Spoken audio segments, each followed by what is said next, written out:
The FBI hunt like predators who don't need to break windows first. They don't rush in blindly. They watch. They wait. And when they move, it's already too late. They smile. They blend in. They learn the rules, then they use those rules against everyone else. And when they finally strike, they don't leave chaos behind. They leave silence, because silence is what buys them time. The FBI exists for cases like that, cases where the danger isn't loud, it's calculated. Where a person doesn't just go missing, they're removed. Cleanly, deliberately, like they were never there at all. In the suburbs of Las Vegas, in the late summer of 1995, a single mother of two vanished so completely that even the first response felt uncertain, like the city itself had learned to shrug at disappearances. But this wasn't a tourist who partied too hard. This wasn't someone who wandered off. This was a woman with a routine, a job, two daughters, a life anchored by responsibility.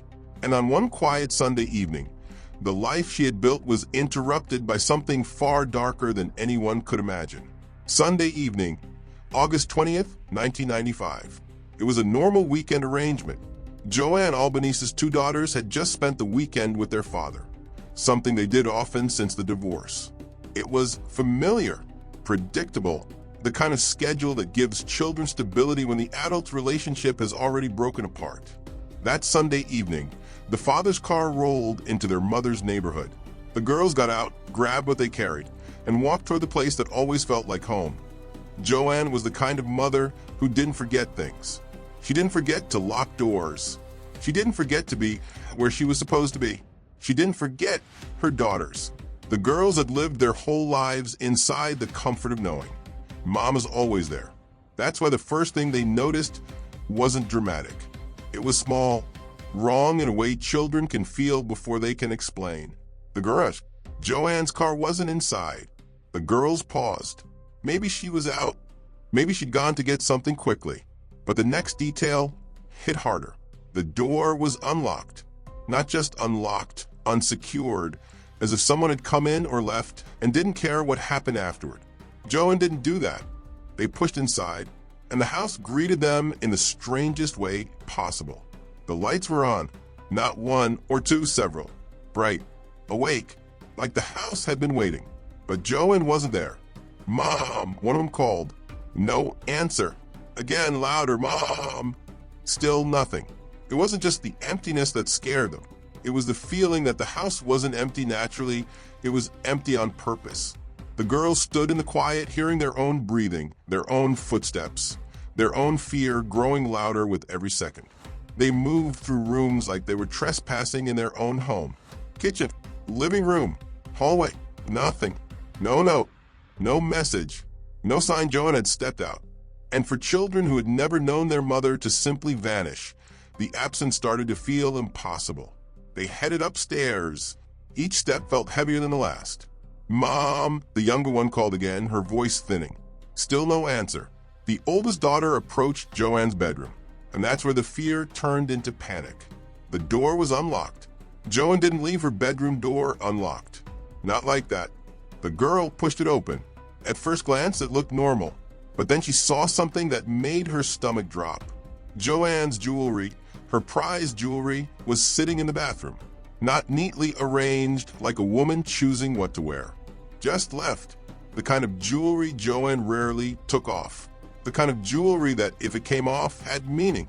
Work, shower, sleep, safety. But for it to be there, abandoned, disconnected from Joanne herself, was like finding a part of her body separated from the rest. The girls stared at it. It didn't make sense. And when something doesn't make sense to a child, their mind goes straight to the worst place. The girls began to cry. The oldest tried to keep control, but she was shaking. Her mother wasn't just not home. Her mother was missing. The oldest called her father. Then they called the police. A dispatcher picked up. The girl spoke fast, too fast, words tumbling out with fear. My sister and I came home from our dad's. We called for our mom. She's not here. There was a pause on the line. Then the dispatcher said what so many families hear at the beginning of nightmares. Nothing can be done until 24 hours have passed. The girl broke down. It wasn't just the refusal that hurt. It was the coldness of it, the implication that maybe Joanne had simply gone somewhere, that maybe she'd come back, because this was Las Vegas. People disappeared all the time, and that belief they'll probably come back is how predators survive. That's how time slips away. That's how evidence cools. That's how a living person becomes a statistic before anyone even realizes they were in danger. But something about the crying girls on the phone changed the dispatcher's tone. A cruiser was sent to assess the situation, not a full missing person response, not an urgent search, just a check, like they were inspecting a false alarm. But when the officer arrived and saw the girls, 2 children in distress, standing in a lit-up house with no mother and unlocked doors, the situation didn't feel like a false alarm anymore. It felt like the beginning of something ugly. The girls were taken to their father's home for the night, but it wasn't a comforting homecoming. It was a waiting room for fear, a sleepless night, because there's a special kind of terror when you don't know. When you don't know if your mother is hurt, when you don't know if she's calling your name somewhere, when you don't know if she's alive.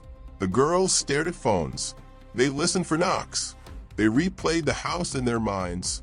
Unlocked door, lights on, jewelry left behind. Morning came, no call, no message. Another day, still nothing. By Tuesday, the family no longer whispered the possibility of danger. They spoke it. Something terrible had happened to Joanne, and now they needed someone who would treat it like what it was, not a disappearance, a warning. Detective Larry Hanna, a veteran in the missing persons unit, was brought in. And the first thing he noticed wasn't just that Joanne was gone. It was that she was a mother of 2 young daughters, a woman with a job, a woman trying to make a living and keep her household steady. Women like that don't vanish by choice. They don't leave their children without contact. They don't disappear without grabbing cash, clothes, or making arrangements. So Hannah began where every investigator begins when the first clues are thin. The people closest to her. He interviewed Joanne's family. He listened carefully. He watched their faces for cracks. Then, like any seasoned detective, he asked the question everyone dreads. What about the ex-husband? Sometimes divorce doesn't end conflict, it just changes the battlefield. Could there have been a fight? Money? Custody? Jealousy? But the ex-husband had his daughters all weekend. A solid alibi. He wasn't hiding. He wasn't running. And he revealed something that shifted the entire case in a new direction. Joanne had a boyfriend, a personal trainer, a man named John Edwards. The name sounded ordinary enough, the kind of name that could belong to anyone. But Hannah had learned something about ordinary names. Sometimes they are chosen because they are easy to disappear behind. Joanne had met John through a friend, and by every account, the chemistry had been immediate. Her friend recalled Joanne's excitement, almost like a teenage crush. He's beautiful, Joanne had said. Very handsome, a trainer. You have to meet him. They went out, and the relationship took off quickly. Fast, intense, consuming. The kind of relationship that feels romantic in the beginning and suffocating by the end. But right now, Hannah had one urgent question. If Joanne was missing, where was John Edwards? Because something else was strange. Joanne hadn't shown up for work, and John Edwards was missing from his job too. That raised 2 possibilities. Either they ran off together, or something happened to both of them. But before Hannah could even decide which theory felt more likely, another discovery hit the case like a hammer. John Edwards' truck was found parked right in Joanne's neighborhood, close enough to watch her house, close enough to leave quickly, close enough to return. The family, desperate and angry, decided to look inside the truck. And what they found made their skin crawl. License plates, not just one extra plate. Multiple identifications, not one ID. Multiple IDs belonging to different people. A collection, like trophies or tools. Now, the missing boyfriend didn't look like a concerned lover. He looked like a man with a secret life. Detective Hannah ran the truck information, and the results were worse. The license plate on the truck was from Florida, but when they checked it, there was no record. The DMV didn't recognize it. The VIN number traced back to people in Florida who said the truck had been sold years earlier. Never registered again. Nobody knew who owned it now. meaning the truck, like the man, was floating in the system without a home. Hannah's instinct sharpened. This wasn't just a missing boyfriend. This was a man who didn't want to be found. Detectives went to Edward's residence. He rented a room from a coworker. Inside, they found signs of a person who lived ready to vanish at any moment. A backpack, a sleeping bag, personal items that looked barely unpacked, barely settled, like he was always half-packed, always on standby. Then Hannah found something that made his stomach tighten. A hunting knife, concealed in the backpack, hidden, not stored like a tool, hidden like a secret. To Hannah, it meant one thing: this man expected trouble, or planned to cause it, and then more. Multiple driver's licenses and IDs from different states. Las Vegas, other places, names that didn't match, faces that did. In that same bag, they found a wallet wrapped in duct tape, thickly wrapped, not carelessly, deliberately. When they finally cut into it and opened it, the name inside wasn't John Edwards. It was John Addis. The homeowner confirmed the photo. The man he knew as John Edwards was the man on the John Addis ID. And along with those IDs, detectives found materials that turned suspicion into certainty. Adhesives, cutting tools, decals, the kind of equipment used to create false identification. This wasn't a man with one fake ID.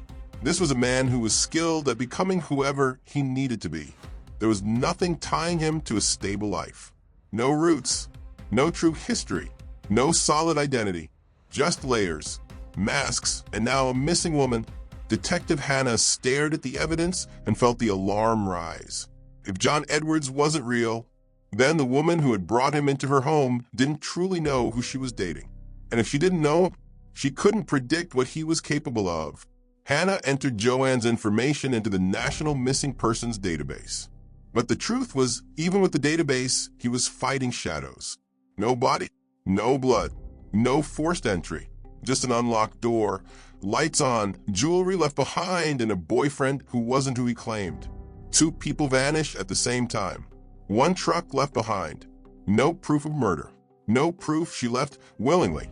And no proof of anything except the sinking feeling that the answers were buried inside the identity of the man who disappeared with her. And when Hannah finally ran the name John Addis through the criminal database, the case stopped being confusing. It became terrifying. John Addis wasn't just a con man. He was a felon, a man who had served time for parental kidnapping. And then the most shocking detail appeared, something that made Hannah sit back and stare like he had misread it. John Addis was a former Alaska state trooper, 7 years on the job, a cop, a man trained to chase criminals, a man trained to cover his tracks, a man who knew exactly how investigations worked because he had once led them. And in that moment, Detective Hannah understood what kind of adversary he was facing. Not an amateur, not a panicked boyfriend, but a predator who had worn a badge, a predator who knew how to stay one step ahead. A predator who, if he had harmed Joanne, would not be easy to find. And that meant one thing. If Joanne was still alive, time was running out. And if she wasn't, then they were hunting a ghost who knew every trick in the book. When Detective Larry Hannah stared at the name John Patrick Addis on his screen, he felt something investigators rarely admit out loud. Fear mixed with respect. Not respect for the man, respect for what the man knew. Because Addis wasn't just another violent offender hiding behind aliases. He wasn't a sloppy criminal who panicked under pressure. He was something far more dangerous. He had been trained to hunt people, which meant he knew exactly how not to be found. Hannah understood instantly that this case had crossed a line. This wasn't a local missing person investigation anymore.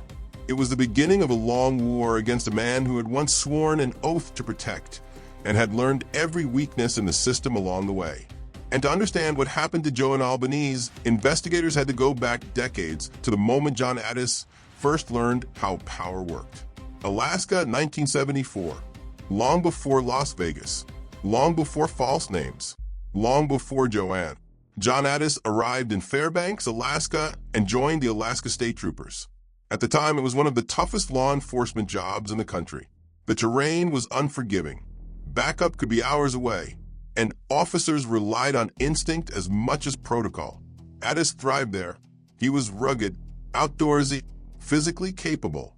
He lived with his wife and children in a log cabin without indoor plumbing or running water. They hauled water from a nearby stream. Life was harsh, but that was how Addis liked it. To colleagues, he appeared committed and competent.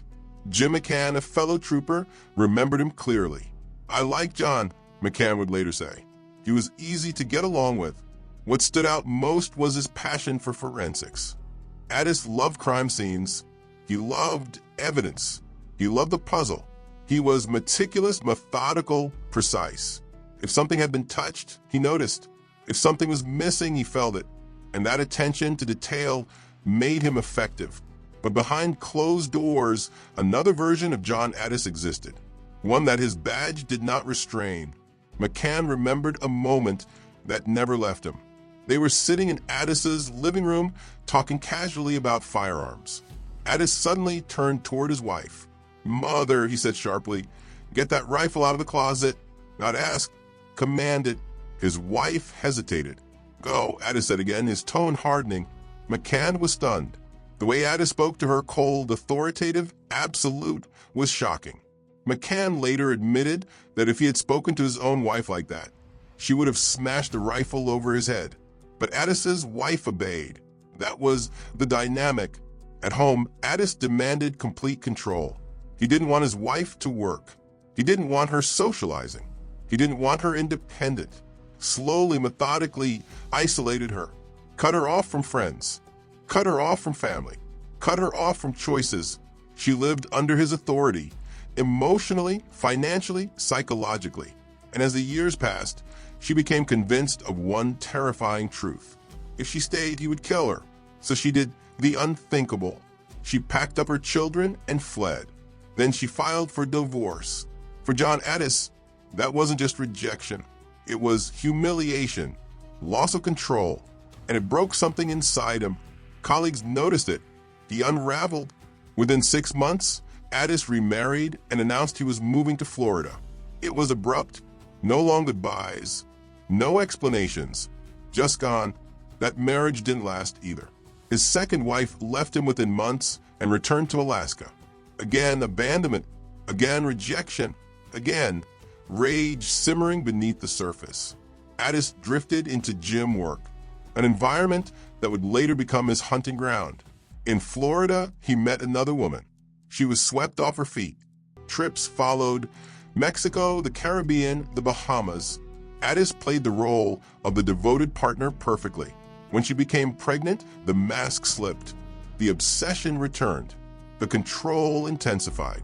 He talked openly about kidnapping his children from Alaska. "I'll take them into the wild," he said. "Teach her a lesson." When his wife protested, he didn't joke. He meant it. Violence escalated. One night, while she was holding their baby, Addis grabbed her, crushed her against his body, stepped on her feet, and hurt her badly enough that fear replaced denial. She filed for a protection order. Then she left. Addis was alone again, and now his anger needed a target. In August 1986, Addis's 4 children from his first marriage flew from Alaska to spend time with him. It was supposed to be a visit. It became a nightmare. Addis abducted them. He told the children their mother was dead. He planned to give them new names, new identities, new birth certificates. He was going to erase their past, just like he would later erase himself. Back in Alaska, the children's mother contacted the FBI. Wanted posters went out nationwide. Tips poured in. 8 months later, a man recognized Addis at a gym. Authorities moved quickly. They found the children locked inside a remote cabin, hidden from view. Addis was arrested, convicted of parental kidnapping, sentenced to 18 months. 18 months for destroying lives, for traumatizing children, for revealing exactly how dangerous he was. After serving his time, Addis relocated to Fresno, California. Within 3 months, he violated parole and vanished again. This time, he learned the final lesson. Never stay too long. Never use the same name. Never leave a trail. John Patrick Addis became many men. Addis perfected a system. He changed names. He crossed state lines. He worked in gyms. Gyms were perfect. Women seeking change. Women with low self-esteem, women vulnerable to attention from a good-looking trainer. He made them feel special, chosen, desired. He moved into their homes, used their money, drained their accounts. Then when he grew bored or threatened, he disappeared. Not arguments, not closure, just gone. Investigators later discovered his victims stretched across California, Oregon, Arizona, Florida, Utah, Oklahoma, Georgia, and New Mexico. A trail of emotional wreckage, empty bank accounts, broken trust, and no consequences until Joanne. With Addis's history now exposed, Joanne's relationship looked different, terrifyingly different. Friends told investigators that John had moved in almost immediately. He drove Joanne's car. She paid his bills. He contributed little. That alone wasn't fatal, but it was familiar. Arguments became frequent. John was possessive, obsessive, sexually controlling. He demanded constant access to her body. He dictated what she wore. He wanted her nude. Always, he forced intimacy even when she resisted. Joanne told friends she was scared, not uncomfortable, scared. She said he watched her constantly, followed her, monitored her movements, controlled her sexuality. He wanted total ownership. And there was something else, something disturbing. John talked about aliens, UFOs, government cover-ups. He claimed he had been abducted. He even wrote a screenplay called Purposeful Deceit based on those beliefs. To Joanne, it felt unhinged, unstable. She began pulling away, and that only fueled his obsession. John started talking about marriage, pushing it hard. He lobbied her friends, her family, anyone who would listen. But Joanne had made up her mind. She was done. On Friday, August 18th, 1995, she called her mother. She said she was ending it. She planned to take John to a nice restaurant. Tell him it was over. Tell him she didn't want to marry him. Her mother warned her. Be careful. Joanne brushed it off, but something about the call lingered. She stayed on the phone longer than usual. Didn't want to hang up. Then she heard a knock. John had arrived. Mom, I have to go, Joanne said. I love you. The phone clicked dead. It was the last time her mother ever heard her voice. Detective Hannah believed the breakup never reached the restaurant. John didn't accept rejection. He never had. They argued. Voices rose. Control slipped. Violence followed, whether intentional or accidental. Hannah believed Addis killed her. Then he cleaned up, because that's what crime scene experts do. No blood, no signs of struggle, no evidence left behind. Joanne's car was later found abandoned in Little Hells Canyon, Arizona, deep in the desert. Wiped clean, no fingerprints, no DNA, nothing. Exactly what you'd expect from a former forensic specialist. But without a body, the case stalled. The DA hesitated. Circumstantial evidence wasn't enough. Years passed. Then in 1998, Hannah found out. Prosecutor Abby Silver. She believed Joanne had been murdered. Even when others imagined Joanne sipping drinks on an island somewhere, Silver pushed forward. Against orders, she took the case to a grand jury. Joanne's mother testified. Through tears, she told them she still hoped her daughter was alive. But deep down, she knew. On July 31st, 1998, the grand jury returned an indictment. Murder, kidnapping. A warrant was issued. 2 months later, hikers found a skull and jawbone less than a mile from where Joanne's car had been discovered. The remains were hers. And with that confirmation, the hunt for John Patrick Addis truly began. When the remains of Joanne Albanese were finally identified in the Arizona desert, grief was no longer mixed with hope. Hope was gone. What remained was rage, urgency, and a single objective: find John Patrick Addis. For Detective Larry Hannah, the discovery confirmed what he had known in his bones for years. Joanne hadn't vanished. She hadn't run away. She hadn't chosen a new life. She had been taken out of her own life by a man who believed he had the right to decide when people existed and when they didn't. Now, with a murder indictment in hand, Hannah could finally make the call he had waited years to make. The FBI was coming in. Special Agent Scott Bakken understood immediately what kind of fugitive they were dealing with. John Addis wasn't just running. He was strategic. Former law enforcement officers make the most dangerous fugitives. They know how warrants work. They know how leads are developed. They know what mistakes get people caught. And Addis had been running for years. The FBI issued a federal warrant for unlawful flight to avoid prosecution. The search expanded nationwide. Then internationally, Addis's face appeared on television programs, missing person shows, and wanted segments across the country. His name spread. Tips flooded in. 400 leads. Diners, bus stations, gyms, remote towns, each one investigated. Each one collapsed. Every dead and only confirmed one thing. Addis wasn't in the United States anymore. He had crossed borders, and once again he had vanished. By the early 2000s, investigators believed Addis had settled in Mexico. It made sense. Large expat communities, easy access to cash-based work, gyms everywhere. And Addis spoke very little Spanish, meaning he would gravitate toward English-speaking enclaves. Guadalajara became a focal point. In 2003, 8 years after Joan disappeared, the break finally came. A viewer had contacted the producers of a missing persons television show years earlier, claiming Addis was working out at a gym in Guadalajara. A member of Joanne's family followed up. She called the gym, pretended to be an ex-girlfriend. She described the man. The employee paused, then said something chilling. "That sounds like someone who comes here often.